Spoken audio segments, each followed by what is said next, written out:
My name is Jordan Chin. I'm a UCAT multimedia specialist. Part of my job is to manage the digital maker spaces on the University of Arizona campus.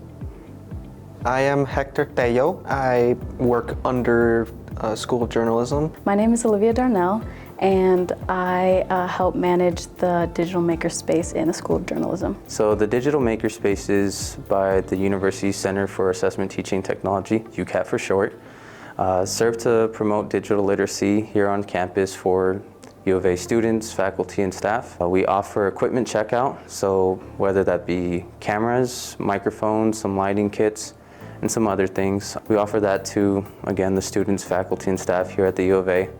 We also provide spaces where people can record podcasts in a somewhat sound-controlled area.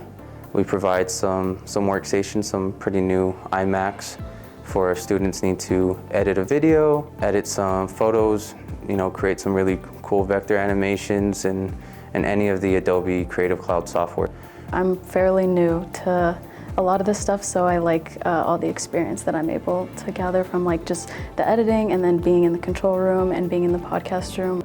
Really, we just want to make these resources available and known by all the university community. It's just exhilarating, and it's also really, really cool in my personal opinion.